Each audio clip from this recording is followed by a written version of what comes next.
Bismillahirrahmanirrahim. Bismillahirrahmanirrahim. Assalamualaikum warahmatullahi wabarakatuh.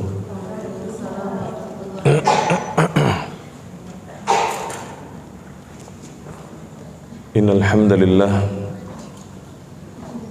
nahmaduhu wa nasta'inuhu wa nastaghfiruh wa natubu ilaihi wa na'udzu billahi min syururi anfusina wa sayyiati a'malina may yahdihillahu fala mudilla lahu wa may yudlil fala hadiya lahu wa asyhadu an la ilaha illallah wahdahu la syarika lahu wa asyhadu anna Muhammadan abduhu wa rasuluh.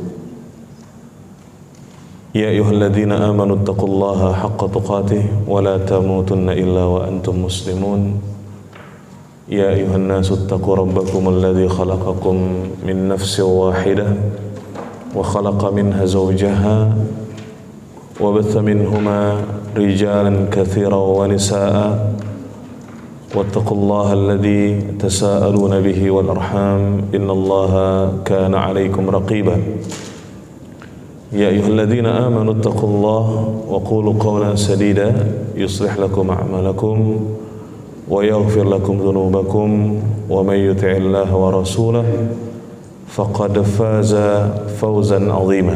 Amma ba'd, fa inna asdaqal hadithi kitabullah wa ahsanal hadi hadi Muhammadin sallallahu alaihi wasallam wa syarrul umuri muhdatsatuha wa kullu muhdatsatin bid'ah wa kullu bid'atin dhalalah wa kullu dhalalatin finnar.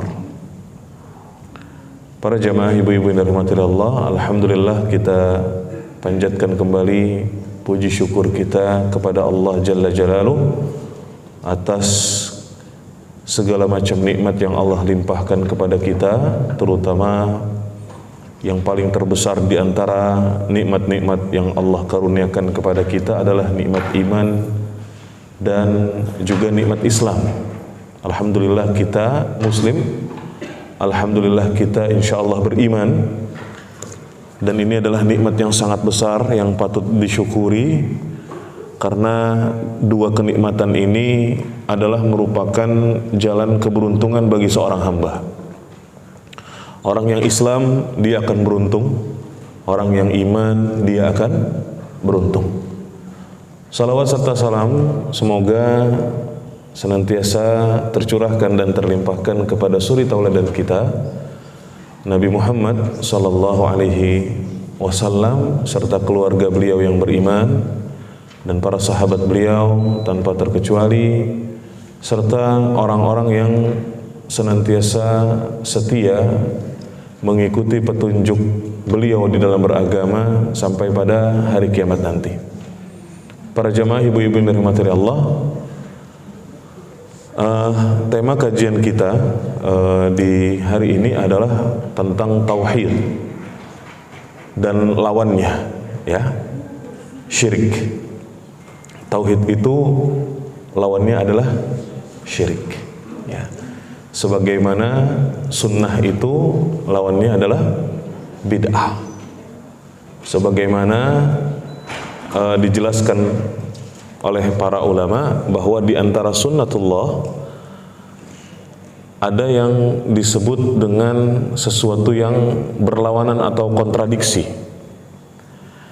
Inna likulli liqa'in iftiraq, kata para ulama. Setiap ada perjumpaan pasti ada perpisahan, ya. Ada hitam, ada putih, gitu ya. Maka ada tauhid, ada syirik, ya. Ada sunnah, ada bid'ah. Dan seorang muslim belajar tauhid itu adalah urgen sekali, ya. Bagi seorang muslim belajar tentang tauhid itu adalah sesuatu yang sangat urgen. Kenapa demikian? Karena sebagaimana yang kita telah ketahui bahwa perintah yang paling utama bagi manusia adalah mentauhidkan Allah Subhanahu wa ta'ala. Ya, perintah yang paling utama bagi setiap manusia adalah mentauhidkan Allah. Allah Subhanahu wa taala berfirman, yaitu di surat Az-Zariyat ayat 56. Kata Allah, "Wa ma khalaqtul jinna wal insa illa liya'budun." Dan tidaklah aku menciptakan jin dan manusia kecuali untuk apa? Ibadah. Makna ya'budun di dalam ayat ini adalah yuwahhidun. Saya ulangi sekali lagi, Allah Ta'ala berfirman di surat apa, ibu-ibu? Az-Zariyat ayat 56. Kata Allah, "Wa ma khalaqtul jinna wal insa illa liya'budun." Dan tidaklah aku menciptakan jin dan manusia kecuali untuk beribadah kepadaku. Kata ya'budun di akhir ayat tersebut, di antaranya Ibnu Abbas berkata, maknanya adalah yuwahhidun. Apa itu yuwahhidun? Bertauhid kepada Allah. Jadi tujuan Allah Subhanahu wa taala menciptakan bangsa jin dan menciptakan kita bangsa manusia adalah untuk beribadah kepada Allah, yaitu untuk bertauhid kepada Allah Subhanahu wa taala. Dan suatu ibadah barulah disebut sebagai ibadah, ya, jika disertai dengan tauhid. Ini kaidahnya. Suatu ibadah barulah dia dinamakan sebagai ibadah jika disertai dengan tauhid. Maka tanpa tauhid, suatu ibadah tidaklah disebut sebagai ibadah. Ya. Tanpa tauhid, suatu ibadah tidaklah disebut sebagai ibadah. Sebagaimana misalnya contoh salat, ibu-ibu. Di antara syarat sahnya salat adalah bersuci. Wudu dari hadas kecil atau mandi dari hadas besar. Ya. Sebagaimana misalnya salat tidaklah disebut sebagai salat sampai seseorang itu bersuci terlebih dahulu. Ya, artinya ketika seseorang mengerjakan salat sedangkan dia dalam keadaan tidak suci, maka salatnya tidak sah. Ya. Sampai dia mau bersuci terlebih dahulu. Kalau dia berhadas yang kecil, maka dia berwudu terlebih dahulu. Kalau dia berhadas besar, maka dia mandi terlebih dahulu. Kan begitu. Ya. Maka tauhid juga seperti itu, ibadah juga seperti itu, ibu-ibu. Tidaklah suatu ibadah dinamakan sebagai ibadah tanpa tauhid. Seseorang mengerjakan suatu ibadah tapi dia tidak bertauhid kepada Allah, maka ibadahnya sia-sia. Ibadahnya tidak diterima oleh Allah Subhanahu wa taala. Atau dia melakukan suatu ibadah, ya, kepada selain Allah Subhanahu wa taala, maka itu bukan ibadah. Ya, maka itu bukan dinamakan ibadah. Begitu juga dengan syirik. Syirik itu dapat merusak amal. Ya. Syirik itu dapat merusak ibadah. Sebagaimana hadas itu dapat menghilangkan taharah atau kesucian. Ya. Ketika seseorang dalam keadaan suci kemudian dia berhadas, maka kesuciannya menjadi batal. Kan begitu. Ketika misalnya seseorang dalam keadaan suci, kemudian dia, mohon maaf, mungkin buang air kecil gitu ya, atau dia buang air besar, atau dia kentut misalnya, maka ya taharahnya menjadi hilang, sucinya menjadi hilang. Maka syirik juga seperti itu, ibu-ibu. Ketika seseorang ya melakukan suatu perbuatan syirik, ya, maka syirik itu dapat membatalkan ibadah. Ya. Syirik itu dapat membuat ibadah seseorang itu menjadi sia-sia. Ya. Oleh karena itu sangat penting untuk memahami kesyirikan. Kenapa? Karena syirik itu, ibu-ibu, adalah merupakan perangkap syaitan yang paling berbahaya. Ya. Dan mempelajari tentang tauhid serta bahayanya syirik ini hendaknya ditempuh oleh setiap orang, ya. Terutama ketika seseorang itu berhijrah, di mana dia meninggalkan keburukan-keburukan yang pernah dia lakukan sebelumnya, kemudian dia bertaubat kepada Allah, ya, kemudian dia berhijrah di jalan Allah Subhanahu wa taala, maka yang pertama yang harus dia lakukan adalah belajar tauhid. Ya. Seseorang yang berhijrah di jalan Allah, hijrah dalam arti meninggalkan maksiat, hijrah dalam arti meninggalkan keburukan. Yang pertama kali yang harus dia lakukan adalah belajar tauhid. Ya. Karena saking urgennya belajar tauhid itu, ibu-ibu yang dirahmati Allah. Ini masalah diterima atau tidaknya ibadah kita. Ini masalah tentang bagaimana kita berkeyakinan kepada Allah Subhanahu wa ta'ala. Ada beberapa alasan kenapa belajar tauhid itu penting. Saya sebutkan di antaranya kenapa belajar tauhid itu penting. Yang pertama, karena Allah menciptakan kita untuk bertauhid. Ini yang pertama. Tidak ada alasan lain, ya. Tidak ada alasan lain kenapa Allah Subhanahu wa taala menciptakan kita.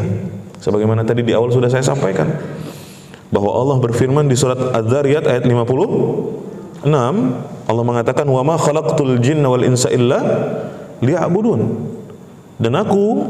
Dan tidaklah aku menciptakan jin manusia melainkan supaya mereka beribadah kepadaku.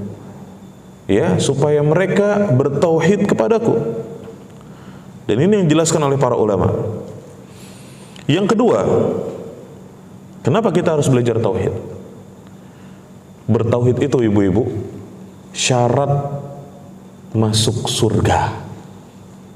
Ya, bertauhid itu syarat masuk surga.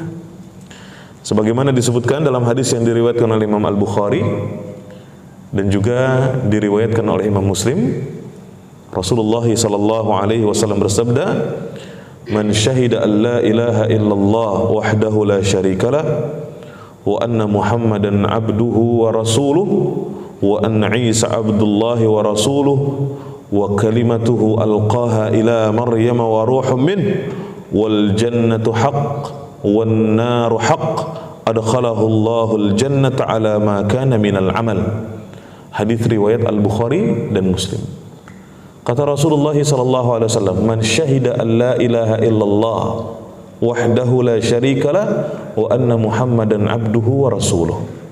Barang siapa yang bersaksi, ya, bahwa tidak ada sesembahan yang berhak disembah.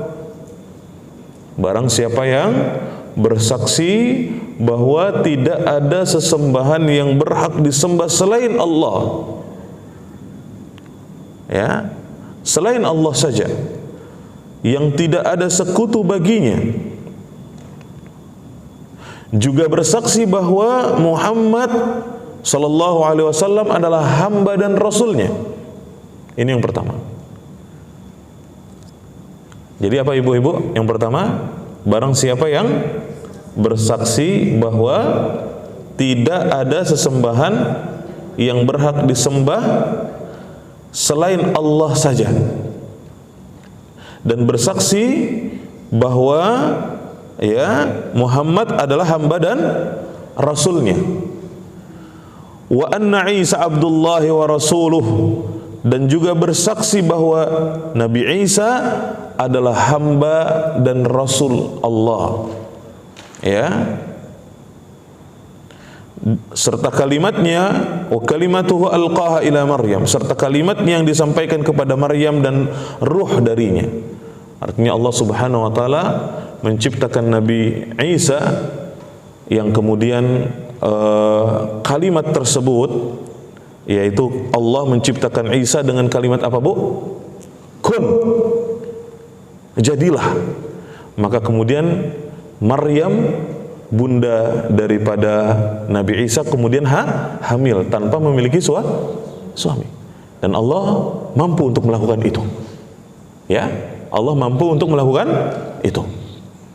Wa kalimatuhu alqaha ila Maryam wa ruhum min. Kemudian yang ketiga apa? Meyakini jannah, surga itu benar, dan meyakini neraka juga benar. Ya, meyakini surga dan neraka benar adanya. Apa kata Rasulullah? Adkhalahullahu jannah, maka Allah akan memasukkan dia ke dalam surga. Ya, ala ma kana minal amal. Ya, apapun amalnya.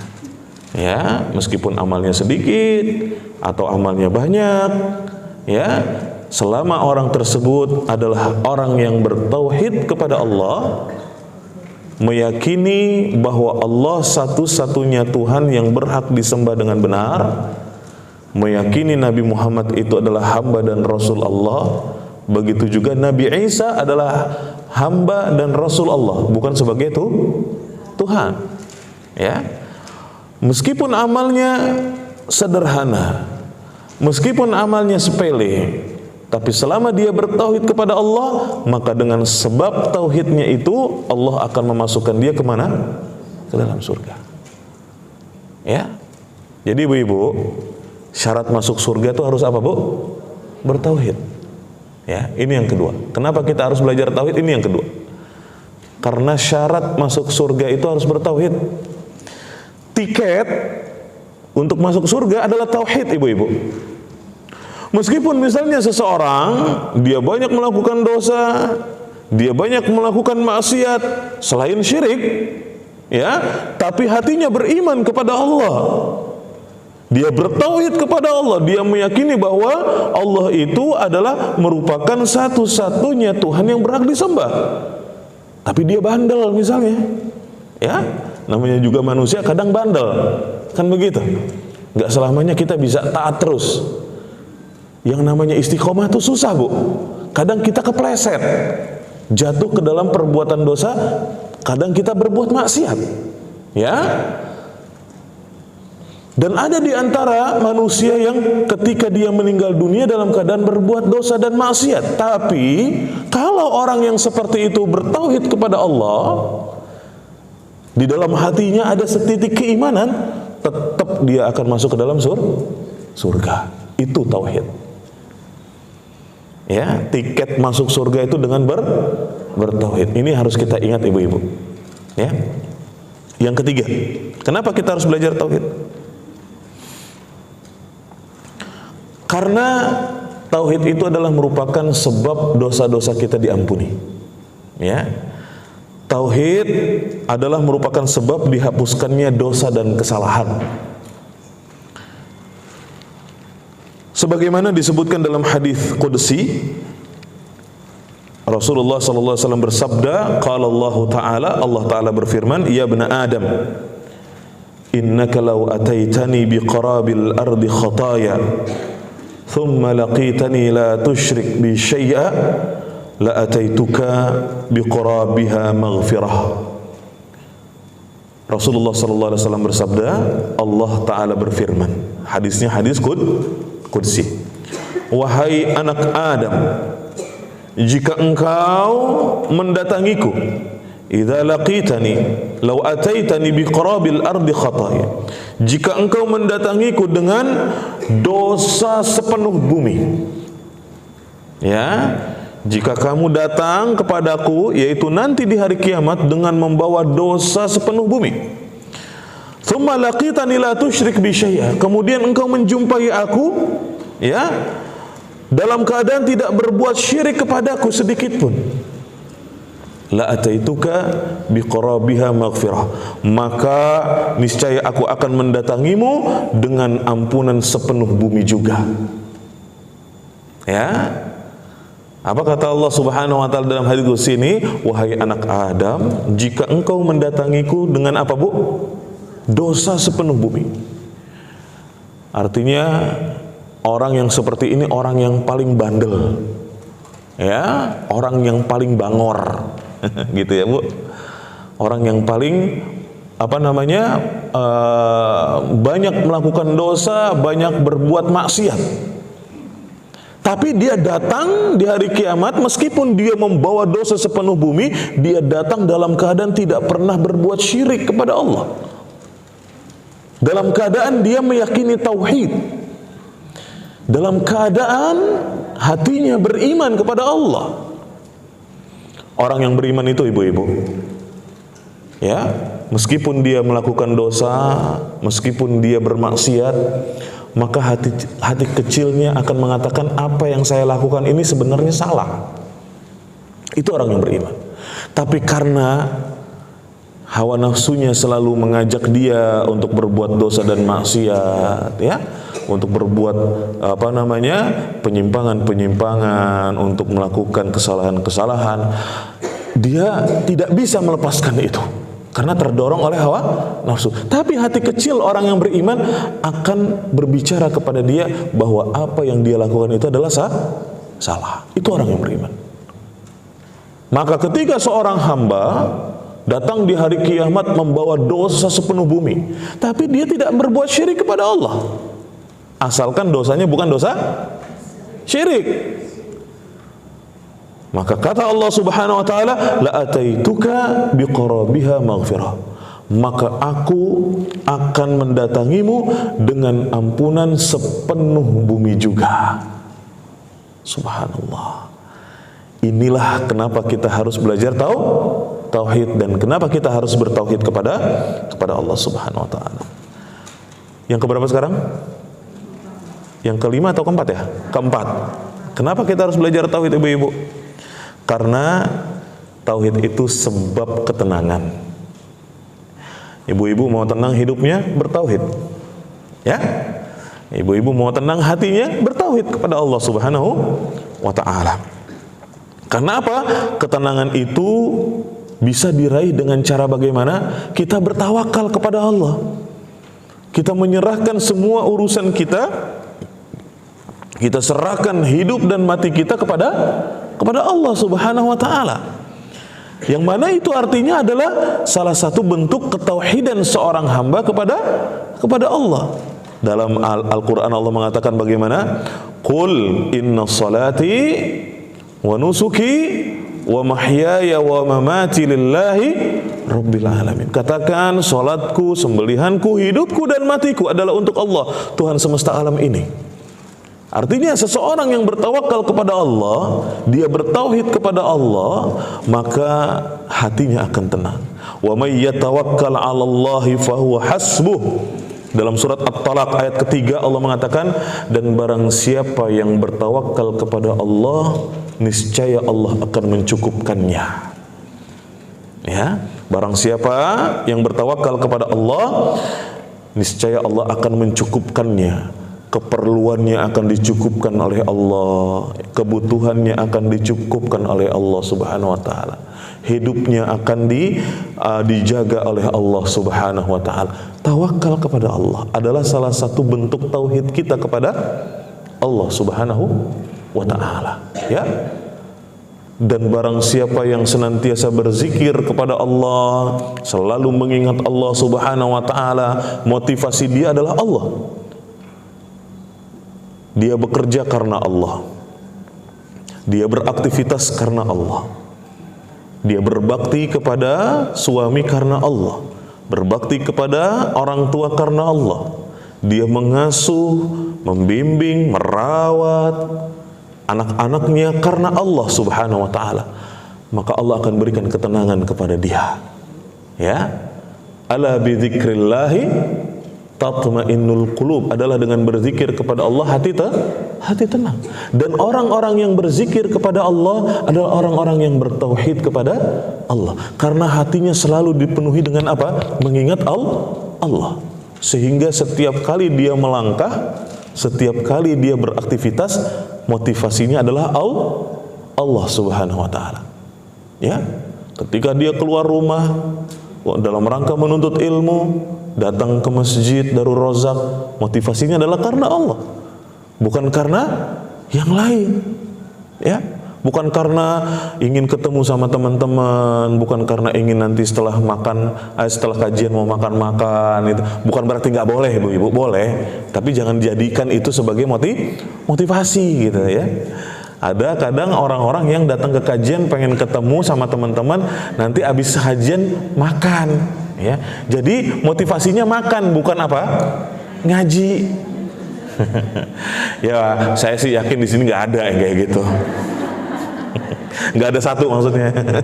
Lebih iya. Mudah-mudahan nggak ada ya ibu-ibu. Iya, jadi semua aktivitas kita motivasinya adalah karena Allah. Bisa gak ibu-ibu kayak gitu kira-kira? Sulit itu ibu. Yang kayak gitu tuh susah banget ya. Kita keluar dari rumah aja, motivasi kita karena Allah atau karena yang lain? Belum keluar rumah, di dalam rumah kita nyapu, kita ngepel gitu ya, nyuci baju, nyebokin anak ya, nyuapin anak ya, nyusuin anak, ngerawat anak-anak, nyiapin kebutuhan suami. Kalau motivasi kita karena Allah, oh hati kita bisa tenang bu. Kenapa? Karena kita mengerjakan ini karena Allah Subhanahu Wa Taala. Ya, bukan karena mengharapkan imbalan dunia. Ya, yang kita ingat adalah bahwa Allah akan memberikan imbalan yang luar biasa kalau kita beraktivitas karena Allah Subhanahu Wa Taala. Itu bisa membuat hati kita tenang ibu-ibu. Ya. Nah, jadi ini yang keempat, tauhid itu adalah merupakan sebab apa? Ketenangan, sebab datangnya ketenangan. Khususnya buat orang-orang yang mau selalu bertawakal kepada Allah Subhanahu wa Ta'ala, maka hatinya akan tenang. Ya, karena dia percaya kepada Allah Subhanahu wa Ta'ala. Banyaknya orang itu gelisah ibu-ibu, banyaknya orang yang takut gitu ya, sedih, yang galau ya, kemudian yang gelisah karena sebab apa? Kurangnya rasa tawakal kepada Allah. Itu yang menyebabkan mereka bersedih hati, yang menyebabkan mereka galau, yang menyebabkan mereka gundah gulana karena sebab apa? Kurangnya rasa tawakal kepada Allah Subhanahu wa Ta'ala. Coba deh ibu-ibu, mulai sekarang kalau lagi sedih ingat pesan saya di sini, bahwa dengan bertawakal kepada Allah hati bisa tenang. Ketika ada suatu perkara yang membuat kita sedih, kita serahkan kepada Allah. Itu bisa membuat hati kita tenang. Ya, itu bisa membuat hati kita tetap pada tempatnya dan tidak berlebih-lebihan ketika bersedih. Kalau sedih boleh, tapi jangan yang berlebih-lebihan. Sebagaimana Rasul juga bersedih hati ketika putranya Ibrahim meninggal dunia, yang masih umur beberapa bulan meninggal dunia, putranya yang laki-laki meninggal dunia. Kemudian Rasulullah SAW menangis, ya, tapi hatinya tetap tenang, ya. Dan seringnya kita itu merasa bersedih hati, seringnya kita galau gitu ya. Itu disebabkan karena sesuatu yang tidak kita sukai atau takdir yang tidak menyenangkan. Ya, seringkali kita bersedih hati itu disebabkan karena apa? Takdir yang tidak menyenangkan, yang kurang menyenangkan. Makanya kita disuruh beriman kepada takdir baik, takdir buruk. Supaya apa? Tenang hati kita. Ya, kalau orang beriman kepada takdir, entah itu takdir baik atau takdir buruk, maka ketika dia mendapati takdirnya buruk, dia meyakini itu dari Allah, hatinya tenang. Itulah tauhid ibu-ibu. Itulah tauhid. Ya, ketika kita percaya aja sama Allah gitu, ya, kita tuh benar-benar percaya sama Allah. Apa yang Allah bilang di Al-Quran kita percaya, apa yang Rasul sampaikan kepada kita, kita percaya. Hati kita bisa tenang bu. Maka kata kuncinya bu, pengen tenang dalam hidup, pengen bahagia dalam hidup, satu, bertauhid kepada Allah Subhanahu wa Ta'ala. Ini yang keberapa tadi? Yang keempat. Yang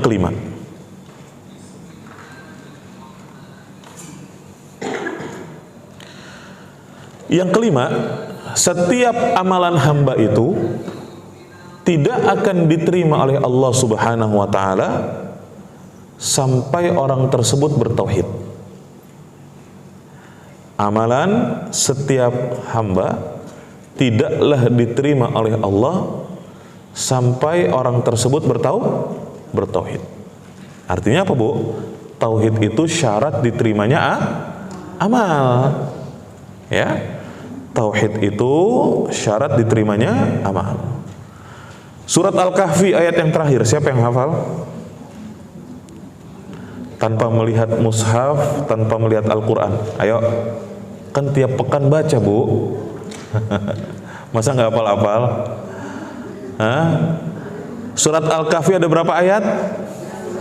Nah, ayat 110 baca. Faman kana yarju liqa'a rabbih falya'mal 'amalan shalihan wa la yusyrik bi'ibadati rabbih ahada. Ya. Surat Al-Kahfi ayat 110.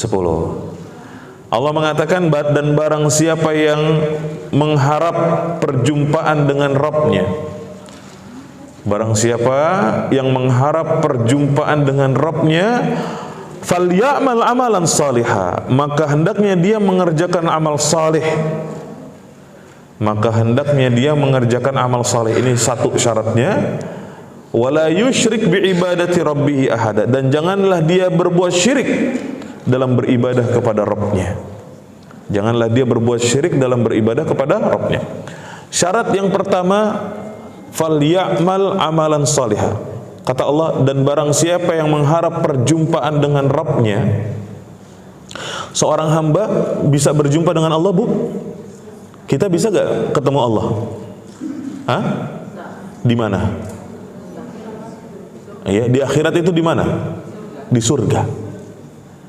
Berarti orang yang ingin ketemu sama Allah, mengharap perjumpaan dengan Rabb-Nya, artinya mau ketemu sama Allah. Gak mungkin bisa ketemu sama Allah di neraka. Gak mungkin. Ya, kita bisa ketemu sama Allah di mana? Di surga. Dan ketemu sama Allah ketika Allah menyingkap tabir yang memisahkan antara kita dengan Dia, Allah, itu adalah nikmat tambahan buat penduduk surga. Tidak ada nikmat yang lebih besar bagi seorang hamba melebihi nikmat bisa melihat Allah. Ya, nggak ada, Bu, nikmat yang lebih besar daripada melihat Allah Subhanahu wa ta'ala. Nggak ada. Selama hidup di dunia kita disuruh beribadah kepada Allah gitu ya, doa, minta ke Allah, sholat ya untuk Allah. Kita nggak pernah melihat Allah. Di surga juga enggak, kita belum tentu bisa melihat Allah. Tapi Allah tambahkan nikmat kepada penduduk surga. Allah singkap tabirnya, Allah perlihatkan ya Allah kepada kita. Ini nikmat yang paling besar. Maka di ayat ini, ayat keberapa tadi? 110 dari surat. Udah hafal belum? Belum. Ya. Dan barang siapa yang mengharap perjumpaan dengan Rabb-Nya, berarti kalau mau ketemu Allah ada dua syaratnya. Falyamal amalan salihah. Ini yang pertama. Hendaknya dia beramal saleh.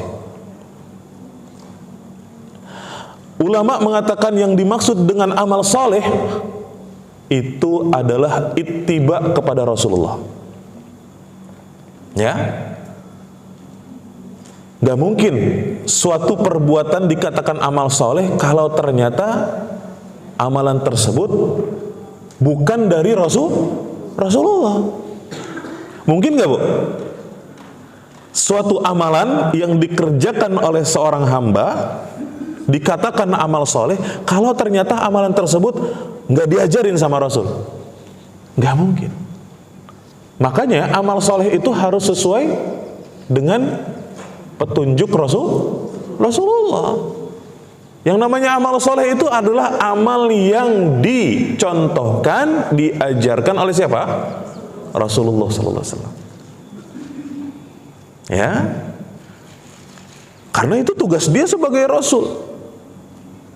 Tugasnya Nabi Muhammad kepada kita adalah menyampaikan tentang ibadah dan amal ya di dalam syariat Islam. Kalau kita bikin-bikin sendiri, ya berarti kita siapa? Kan begitu. Ya. Maka kita kembalikan semua amal ibadah kita kepada petunjuk Rasul. Falyamal amalan salihah.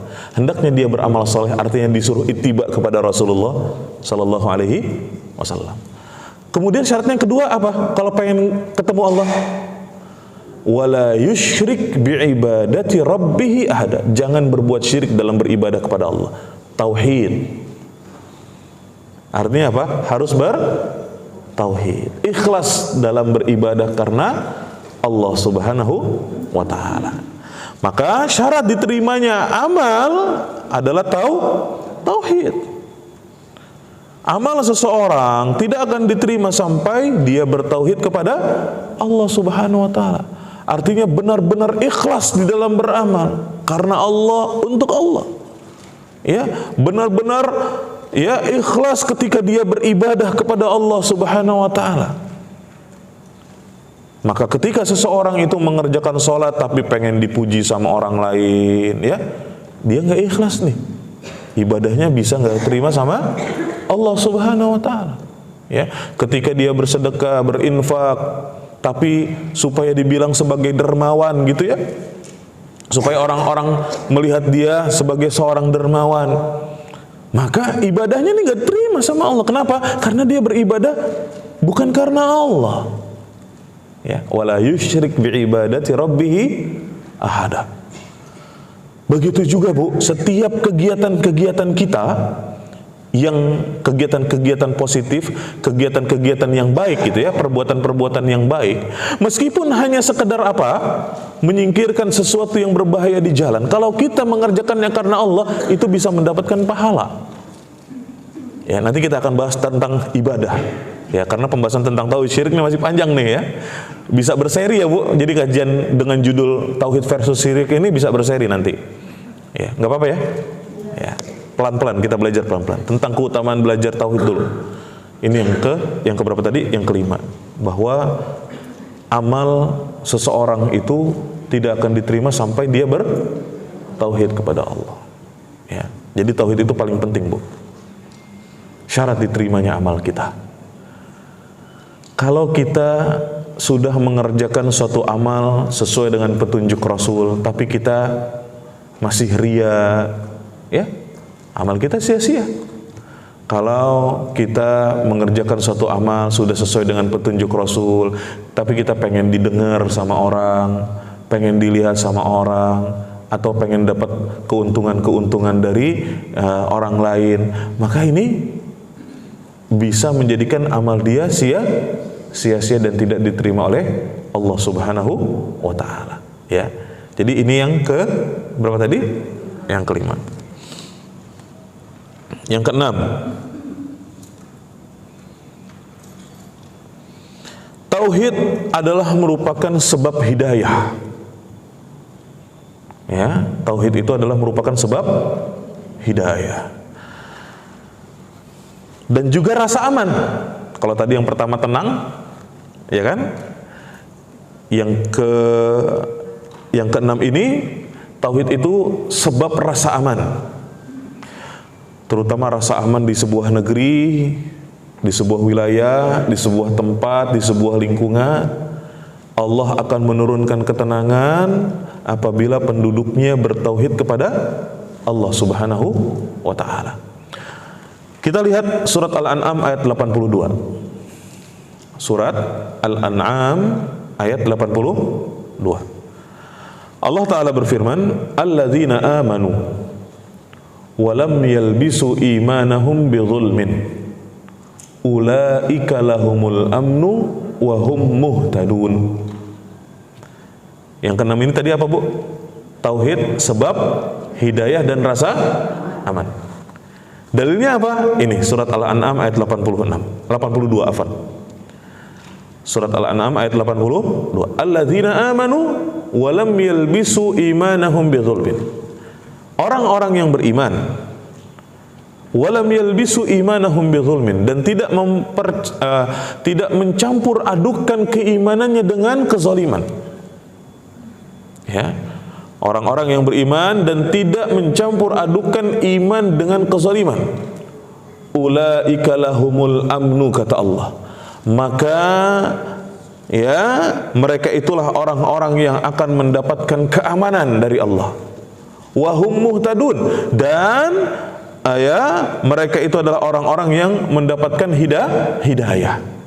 Mereka itu adalah orang-orang yang akan mendapatkan petunjuk dari siapa? Dari Allah Subhanahu wa ta'ala. Ya. Para sahabat ketika turun ayat ini, mereka berkata kepada Rasulullah sallallahu alaihi wasallam, "Wahai Rasul, ma minna illa," ya, tidaklah ada di antara kami seseorang melainkan dia pasti melakukan suatu kezaliman. Ya. Tidaklah ada seseorang di antara kami melainkan dia pasti pernah melakukan kezaliman. Kalau gitu nggak ada yang bisa dapat rasa aman dan nggak ada yang dapat hidayah dong. Maka kata Rasulullah, laisa kama tadhunnun, bukan seperti yang kalian sangkakan. Kezaliman yang dimaksud ayat ini adalah kesyirikan. Ya, kezaliman yang dimaksudkan dalam ayat ini adalah apa? Kesyirikan. Dan syirik itu, ibu-ibu, adalah merupakan dosa yang paling besar, kezaliman yang paling besar. Sebagaimana Allah Subhanahu wa ta'ala berfirman di surat Luqman ayat berapa? 13. Ya, Allah Ta'ala mengatakan tentang atau menceritakan tentang nasihat Luqman al-Hakim kepada putranya. Ya bunayya, wa idh qala Luqmanu libnihi, dan ingatlah ketika Luqman berkata kepada anaknya, kepada putranya, ya bunayya la tusyrik billah, wahai anakku, janganlah kamu menyekutukan Allah. Ya, wahai anakku, wahai putraku, janganlah kamu menyekutukan Allah. Kenapa? Inna syirka la zulmun azim. Karena syirik itu, sesungguhnya syirik itu adalah kezaliman yang paling besar. Dosa yang paling berbahaya, ibu-ibu, syirik itu. Tidak ada dosa yang lebih berbahaya di atas muka bumi ini melebihi daripada dosa syirik. Tidak ada. Oleh karenanya, setiap orang tua wajib untuk memperingatkan anak-anaknya dari bahaya syirik. Ini faedah dari surat Luqman ini. Ya. Ini merupakan faedah dari surat Luqman yang kita bacakan tadi. Setiap orang tua wajib untuk memperingatkan tentang bahayanya syirik kepada anak-anaknya dan menyuruh serta mengajak mereka untuk bertauhid kepada Allah Subhanahu wa ta'ala. Dengan cara bagaimana? Dengan cara yang lembut. Karena Luqman Al-Hakim di dalam ayat ini diceritakan oleh Allah, dia menasehati, mewasiati anaknya dengan penuh kesantunan. Bukan dengan cara paksaan, tapi ajakan. Diajak, dikasih tahu, ya, bukan dengan paksaan, dengan lemah lembut. Ini adalah metode berdakwah yang benar, ya, dari orang tua kepada anak-anaknya. Sebagaimana kita sebagai orang tua ingin anak-anak kita sopan dan santun kepada kita, maka kita juga harus menunjukkan sikap yang sopan dan santun kepada anak-anak kita. Sebagaimana kita ingin diperlakukan dengan baik, maka kita harus memperlakukan orang lain dengan baik. Itu intinya akhlak, ibu-ibu. Intinya akhlak itu. Ya, sebagaimana kita ingin diperlakukan dengan baik, maka kita harus memperlakukan orang lain dengan baik. Itu intinya akhlak itu. Ya. Nah, maka contoh Luqman Al-Hakim bahwa pelajaran pertama yang ditanamkan kepada anaknya adalah tentang apa? tauhid dan bahayanya syirik. Jadi yang dimaksud dengan kezaliman dalam ayat surat Al-An'am 82 tadi adalah kesyirikan. Alladzina amanu wa lam yalbisu imanahum bidzulmin. Orang-orang yang beriman dan tidak mencampur adukan keimanannya dengan kezaliman, atau dalam tanda kurung apa? Kesyirikan. Ulaika lahumul amnu, maka mereka, kata Allah Subhanahu wa taala, adalah orang-orang yang akan mendapatkan keamanan. Wa hum muhtadun, dan mereka itulah orang-orang yang akan mendapatkan hidayah, petunjuk dari Allah Subhanahu wa taala. Ini yang keberapa tadi? Yang keenam, ya. Yang ketujuh. Kenapa kita harus belajar tauhid? Karena tauhid itu adalah merupakan sebab seseorang itu mendapatkan syafaat dari Nabi sallallahu alaihi wasallam, ya. Sebab seseorang bisa meraih syafaat dari Nabi di hari kiamat adalah ketika orang tersebut bertauhid kepada Allah Subhanahu wa taala. Abu Hurairah radhiyallahu anhu berkata bahwa suatu hari ada seseorang yang datang bertanya kepada Rasulullah sallallahu alaihi wasallam. Kata orang ini, "Ya Rasulullah, man as'adun nas bi syafa'atika yaumal qiyamah?" Wahai Rasulullah sallallahu alaihi wasallam, siapa orang yang paling bahagia karena mendapatkan syafaatmu nanti di hari kiamat?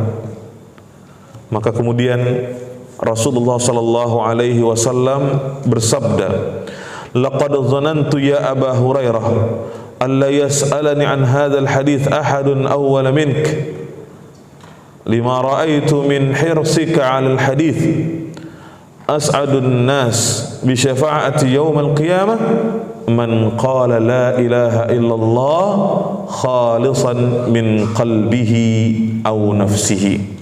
Kata Rasulullah SAW, orang yang paling berbahagia dengan mendapatkan syafaatku di hari kiamat adalah orang-orang yang mengucapkan apa? La ilaha illallah dengan penuh keikhlasan dari dirinya, penuh keikhlasan dari hatinya, ya. Dan orang yang ikhlas di dalam mengucapkan la ilaha illallah adalah orang yang bertauhid kepada Allah Subhanahu wa taala dalam beribadah kepadanya, ya. Jadi ini 7, ibu-ibu.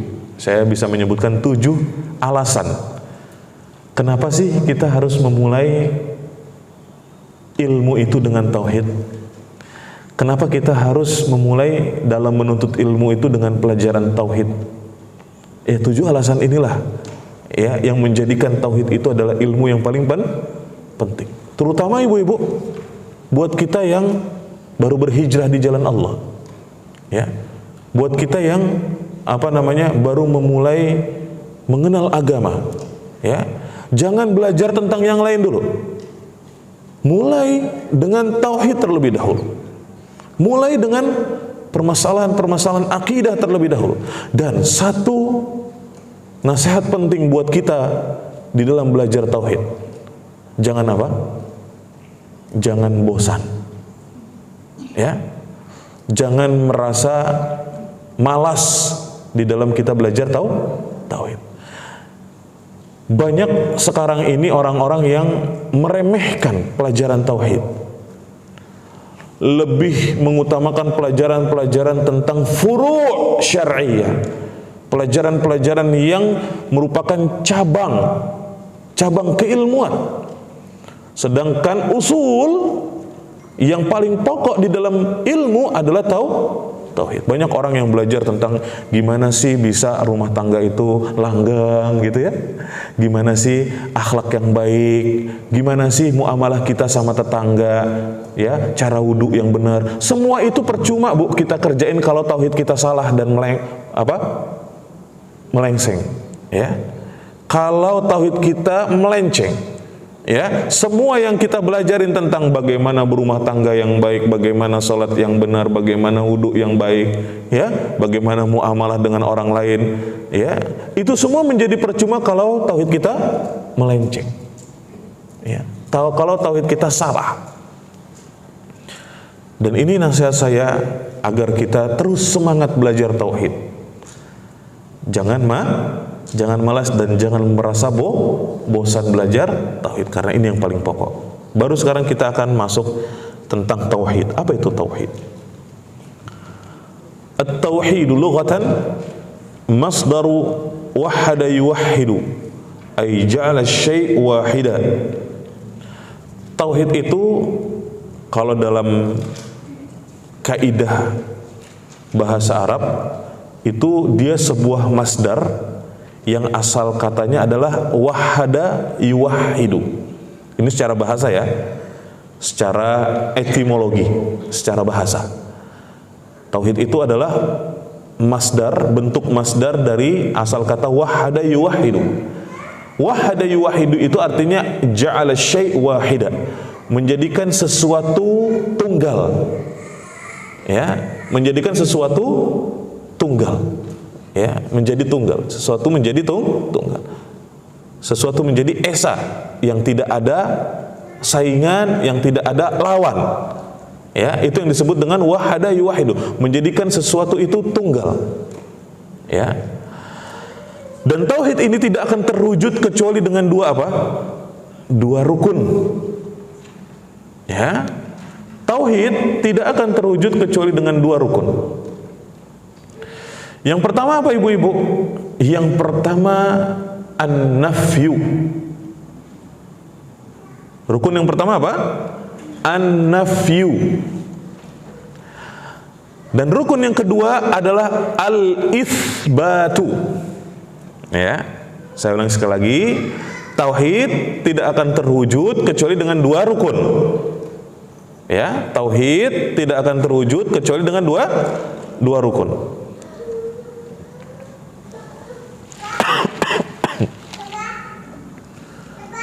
Yang pertama tadi apa? An-nafyu. Apa itu an-nafyu? An-nafyu artinya penafian, peniadaan. Ya.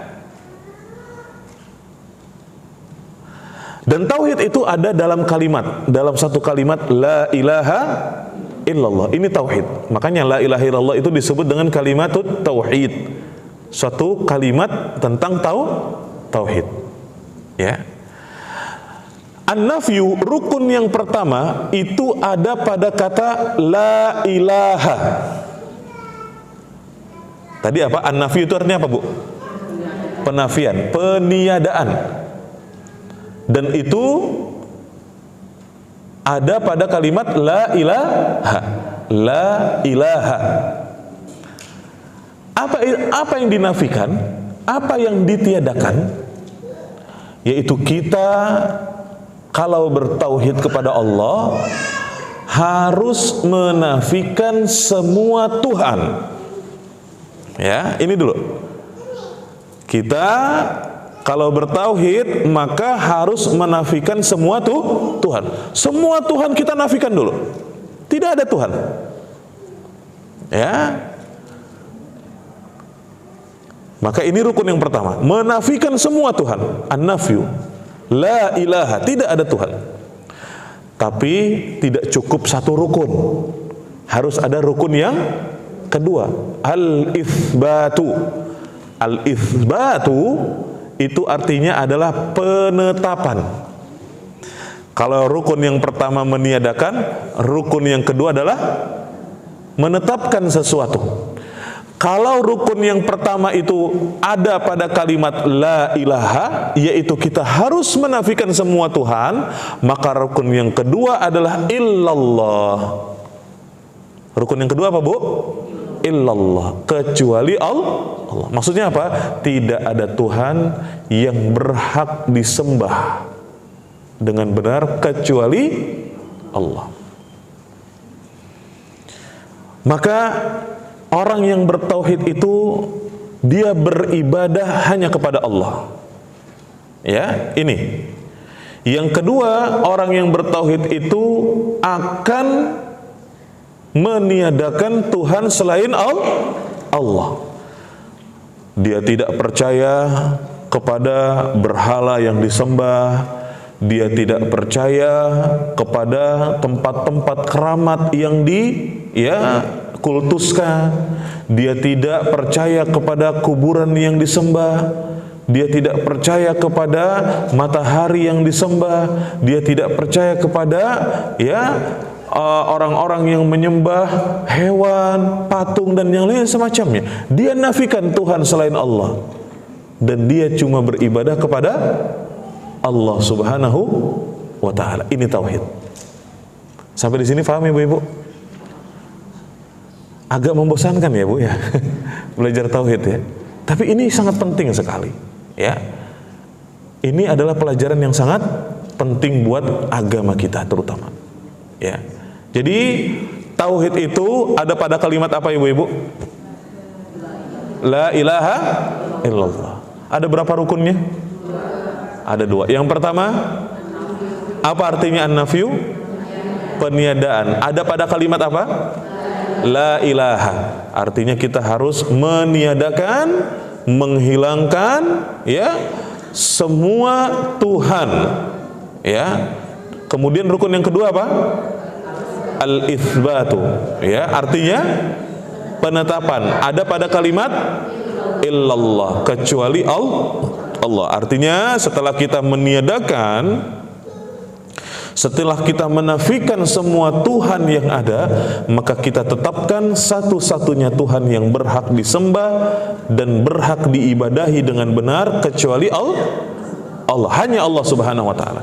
Maka makna la ilaha illallah yang benar apa Bu? Makna la ilaha illallah yang benar adalah tidak ada Tuhan selain Allah. Ya, sebagian orang mengartikan la ilaha illallah itu adalah tidak ada Tuhan selain Allah. Ini arti dan makna yang salah. Keliru. Kenapa? Karena manusia banyak yang menyembah selain Allah Subhanahu wa ta'ala. Ini tidak tepat. Maka makna yang benar la ilaha illallah adalah la ma'buda bihaqqin illallah. Tidak ada Tuhan yang berhak disembah dengan benar kecuali Allah Subhanahu wa ta'ala. Sehingga ibadah itu hanya boleh dilakukan kepada Allah Subhanahu wa ta'ala. Ini dalam pengertian bahasa. Ya, tadi sudah kita sebutkan bahwa tauhid itu secara bahasa adalah bentuk masdar dari kata wahada yuwahidu, yang artinya menjadikan sesuatu tunggal. Ya, dan terdiri dari 2 rukun yang kita jelaskan barusan. Sekarang secara istilah, wa fil istilahi huwa ifradullahi ta'ala bil ibadah, ay an ta'budallaha wahdahu la syarikalah, an ta'budallaha wahdahu la tusyriku bihi syai'a, la tusyriku bihi nabiyyan mursala wala malakan muqarraba wala ra'isa wala malaka wala ahadan minal khalqi, bal tufriduhu wahdahu bil ibadati mahabbatan wa ta'ziman wa raghbatan wa rahbatan. Dalam istilah, tauhid itu adalah mengesahkan Allah dalam ibadah. Ini dia. Jadi tauhid itu secara istilah adalah mengesahkan Allah dalam ibadah. Ya, kemudian dijelaskan oleh para ulama. Maksudnya bagaimana? Ai an ta'budallaha wa la tusyriku bihi syai'a, yaitu engkau beribadah kepada Allah saja dan tidak menyekutukan Allah dengan apapun. Tidak boleh engkau menyekutukan Allah dengan nabi yang diutus. Tidak boleh juga engkau menyekutukan Allah dengan malaikat yang dekat dengannya. Apalagi menyekutukan Allah dengan selain mereka. Ya, menyekutukan Allah dengan seseorang, menyekutukan Allah dengan patung, menyekutukan Allah dengan pohon atau batu yang keramat, ya. Maka tauhid itu adalah engkau beribadah cuma kepada Allah Subhanahu wa ta'ala. Engkau serahkan ibadahmu hanya kepada Allah Subhanahu wa ta'ala. Salatmu adalah karena Allah dan untuk Allah. puasamu adalah karena Allah dan untuk Allah Subhanahu wa taala. Ya. Engkau menuntut ilmu karena Allah. Engkau bersedekah karena Allah. Engkau berbakti kepada kedua orang tua karena Allah. Ya. Dan seterusnya dan seterusnya. Maka tauhid itu adalah ketika kita menyerahkan suatu ibadah dan ibadah apapun hanya kepada Allah Subhanahu wa taala dan tidak menyekutukannya dengan apapun juga. Ya. Di sini dijelaskan tauhid itu adalah engkau beribadah kepada Allah Subhanahu wa taala saja dan engkau tidak menyekutukannya dengan apapun. Di sini dikatakan la tusyrik bihi nabiyyan mursala wala malakan muqarraba. Ya, engkau tidak boleh menyekutukan Allah dengan nabi yang diutus, dengan malaikat yang dekat dengan Allah. Dua jenis hamba ini adalah merupakan makhluk Allah yang paling mulia.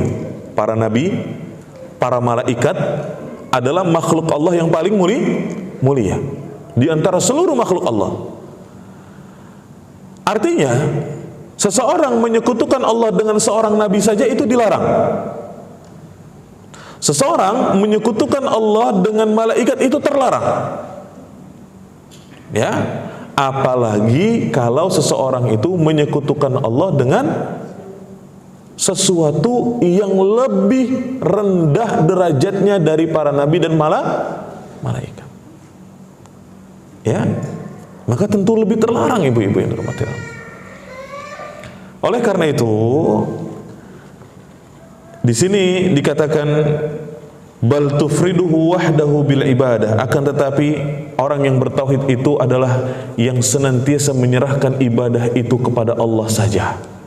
Ya, dia tidak beribadah kepada selain Allah Subhanahu wa ta'ala, mahabbatan wa ta'ziman, dengan penuh cinta dan pengagungan dan dengan penuh harap dan takut kepada Allah Subhanahu wa ta'ala. Ya. Baik ibu-ibu yang dirahmati Allah, insyaallah materi kajian akan kita lanjutkan di pertemuan yang berikutnya. Mohon maaf saya tidak bisa sampai selesai. Qadarullah anak saya yang paling kecil sakit, ya. Jadi mohon doanya juga. Semalam periksa ke rumah sakit, ya, ternyata hasilnya DBD, ya. Sudah 6 hari panas nggak turun-turun. Saya baru pulang umroh juga kemarin hari Jumat, ya, jadi sejak saya masih di Madinah itu anak saya udah sakit dan sampai sekarang masih panas. Jadi butuh penanganan. Saya harus nemenin istri karena nggak ada yang ngurus. Mohon maaf waktunya saya tidak bisa sampai seperti yang terjadwal, ya. Tapi insya Allah kita akan melanjutkan materi tentang tauhid versus syirik di pertemuan yang berikutnya. Oleh karena itu saya minta waktunya 15 menit atau lebih dari itu untuk selesai lebih cepat. Dan sekarang kalau ada pertanyaan dari ibu-ibu saya persilahkan. Waalaikumsalam warahmatullahi wabarakatuh. Silakan.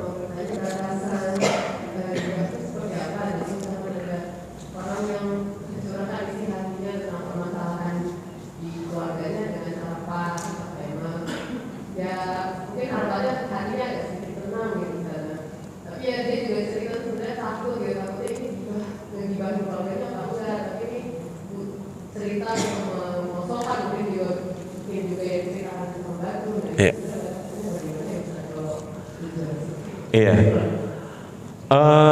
Curhat kepada orang lain kadang-kadang bisa menyelesaikan masalah, kadang-kadang tapi bisa nambah masalah. Ya. Kalau kita curhat ke orang yang tepat, orang yang memiliki wawasan keilmuan yang luas gitu ya, sehingga ketika kita curhat kepada orang yang seperti itu, dia bisa ngasih solusi, ya. Dia bisa ngasih saran-saran supaya kita bisa menyelesaikan permasalahan yang sedang kita hadapi. Nah, inilah yang harus kita tempuh. Artinya ketika kita ingin menyurahkan isi hati kita tentang permasalahan yang sedang kita hadapi, silahkan, tapi pilih orang yang tepat, ya. terutama orang yang kira-kira dia memiliki wawasan keilmuan yang luas, ya, sehingga dia bisa ngasih saran dengan pertimbangan-pertimbangan syariat. Karena jalan keluar dari setiap permasalahan itu adalah dengan kita kembali kepada Islam, Ibu. Ya. Jalan keluar dari setiap permasalahan itu adalah dengan kita kembali kepada Al-Quran dan Sunnah Rasulullah Sallallahu Alaihi Wasallam. Ya. Dan ketika kita curhat, ya, kepada orang lain tentang permasalahan yang kita hadapi, baik itu permasalahan rumah tangga kita atau permasalahan-permasalahan yang lain, permasalahan kerjaan kita, bisnis kita, ya, pertemanan kita, ya, kepada orang lain, usahakan kalau bisa tidak secara mendetail, ya, tidak secara mendetail. Bisa dengan cara kita bercerita tentang sesuatu dan kemudian konteksnya dengan pertanyaan. Ya, seperti itu. Kalau kita memang ingin menjaga kerahasiaan dari permasalahan kita, ya. Dengan seperti itu kita tetap bisa menjaga nama baik orang lain, ya. Kita bisa tetap menjaga nama baik suami kita, ya. Kita tetap bisa menjaga nama baik anak-anak kita, keluarga kita, ya. Dengan seperti itu, ya, insya Allah hati kita bisa tenang, ya. Karena ketenangan hati itu, ya, kalau kita memang mendapatkan jawaban itu berdasarkan Al-Quran dan hadis, ya, berdasarkan Al-Quran dan hadis. Karena ketenangan itu dari Al-Quran dan hadis. Kalau kita dekat dengan Al-Quran, kita dekat dengan hadis-hadis Rasulullah SAW, kita dekat dengan ajaran Islam, itu bisa membuat kita tenang, sebagaimana yang tadi sudah kita singgung sedikit di materi kajian. Ini yang pertama. Yang kedua, kalau kita mencurahkan isi hati kita ke orang yang berilmu dengan bertanya, sekalipun kita menyebabkan orang yang ada di permasalahan kita, tapi tujuan kita adalah bertanya, meminta fatwa, maka ini bukan termasuk ghibah yang terlarang, ya. Karena ghibah itu terlarang kecuali pada perkara-perkara tertentu. Salah satunya adalah membicarakan orang lain dalam rangka untuk bertanya hukum, ya, untuk bertanya hukum. Misalnya seorang istri bertanya kepada ahli ilmu, Ustadz, bagaimana hukumnya kalau suami saya melakukan ini dan itu kepada saya? Ya, dia bertanya tentang apa hukum dari perbuatan yang terjadi, ya. Maka ini bukan ghibah, ya. Tapi kalau misalnya nanyanya sampai dijelek-jelekin, Ustadz, suami saya gimana hukumnya kalau suami saya gini, dia tuh orangnya begini banget, Ustadz, dia tuh wow pelit nih, nggak ketulungan, Ustadz, ya, udah ceritain semua sampai detail. Nah, ini yang nggak boleh nih, ya, ini yang seperti ini nggak boleh, ya. Jadi silahkan, kita pasti butuh tempat atau orang lain yang kita bisa jadikan sebagai tempat untuk mencurahkan isi hati kita. Tapi ingat, pilih yang tepat, ya.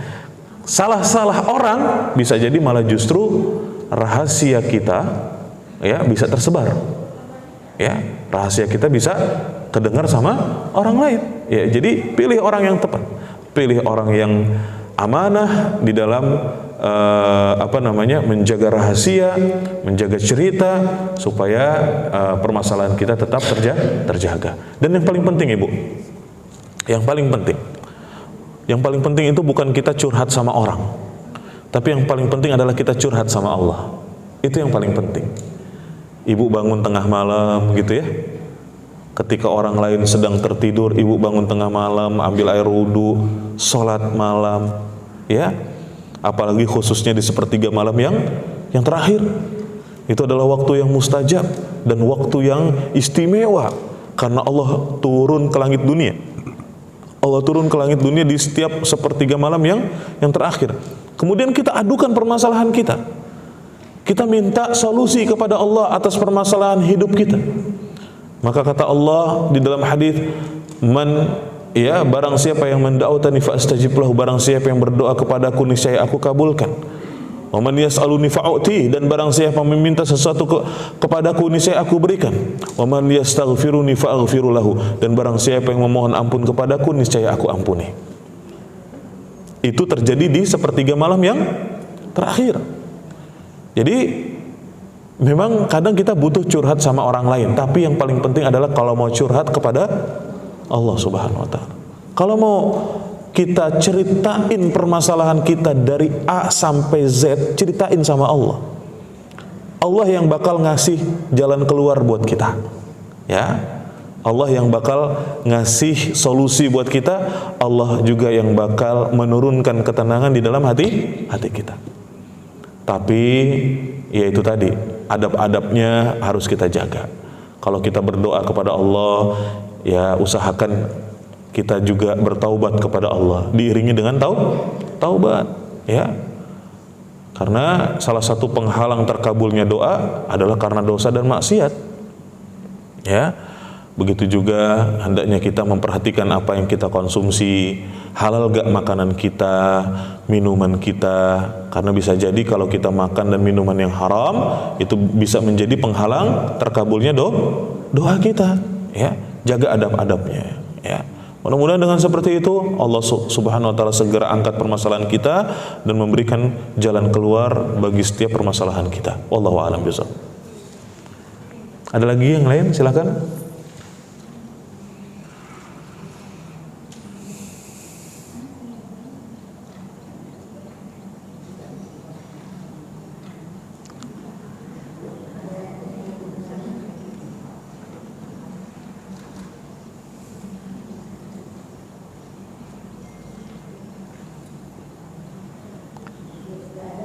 Nggak ada. Insyaallah. Baik, ditutup Bu. Ya. Jadi sekali lagi ibu-ibu yang dirahmati Allah, tauhid ini adalah merupakan tujuan hidup kita. Ya. Tujuan hidup kita adalah bertauhid kepada Allah Subhanahu wa taala. Dan mewujudkan tauhid dalam kehidupan kita adalah sebuah keharusan. Tidak bisa tidak. Kalau kita mau selamat dunia akhirat, maka kita harus bertauhid kepada Allah. Dan kita tidak akan bisa bertauhid kepada Allah kecuali dengan belajar tauhid. Ya. Kita tidak akan bisa mewujudkan tauhid dalam kehidupan kita kecuali dengan belajar tauhid. Dan belajar tauhid itu harus sering diulang-ulang kata para ulama. Ya. Belajar tentang tauhid itu harus setiap saat. Kenapa? Karena yaitu tadi yang saya katakan bahwa kita untuk istiqomah itu susah. Ya, untuk istiqomah di atas jalan yang benar itu susah. Mendapatkan hidayah itu susah. Menjaga hidayah lebih susah. Ya, mendapatkan hidayah itu susah. Menjaga hidayah agar tetap istiqamah di atas jalan yang benar, jalan yang lurus, jalan yang hak, itu lebih susah. Kadang-kadang tantangannya itu lebih berat ketika kita sudah hijrah, Bu, daripada sebelum hijrah. Ya. Maka kalau kita nggak punya keyakinan yang kuat, kalau kita tidak punya prinsip yang kokoh, bisa jadi kita akhirnya pun futur, ya. Kita akhirnya kembali kepada perbuatan dosa dan maksiat yang sebelumnya kita lakukan. Dan itu banyak yang terjadi. Dari saudara-saudara kita yang kemarin-kemarin udah hijrah, ya, yang sudah meninggalkan perbuatan dan maksiatnya karena Allah, tapi akhirnya mereka tidak memperkokoh akidah. Akhirnya mereka pun kembali kepada dosa yang sebelumnya mereka kerjakan. Nah, kita nggak mau kayak gitu. Ya, kita nggak mau itu terjadi pada diri kita dan keluarga kita. Oleh karena itu, tauhid ini adalah perkara yang sangat penting untuk diketahui dan perkara pertama yang harus dipelajari oleh setiap muslim. Dan tauhid ini harus kita ajarkan kepada anak-anak kita, ya, kepada keluarga kita. Kita sampaikan tentang pentingnya tauhid. Dan tadi 7 alasan kenapa kita harus belajar tauhid sudah kita sampaikan. Semoga dengan mengetahui 7 alasan tersebut kita semakin termotivasi, semakin terbangun keinginan kuat kita untuk mempelajari tauhid dengan terus-menerus dan mengamalkan tauhid dalam kehidupan kita. Wallahu a'lam bishawab. Semoga apa yang kita sampaikan di kajian hari ini bermanfaat untuk saya dan seluruh kaum muslimat yang hadir, dan kita berdoa semoga Allah Subhanahu wa ta'ala senantiasa memberikan hidayah dan taufiknya kepada kita. Semoga Allah Subhanahu wa ta'ala memberikan keistiqomahan kepada kita untuk berada di atas jalan yang lurus. Semoga Allah Subhanahu wa ta'ala menjauhkan diri kita, keluarga kita, kerabat kita, dan seluruh kaum muslimin dari segala keburukan. Semoga Allah Subhanahu wa ta'ala menjadikan negeri ini negeri yang bertauhid kepada Allah Subhanahu wa ta'ala, negeri yang dijauhkan dari perbuatan syirik. Semoga Allah Subhanahu wa ta'ala memberikan keamanan kepada negeri ini, kedamaian dan ketentraman, dan semoga Allah Subhanahu wa ta'ala mewafatkan kita semua dalam keadaan husnul khatimah. Amin ya rabbal alamin.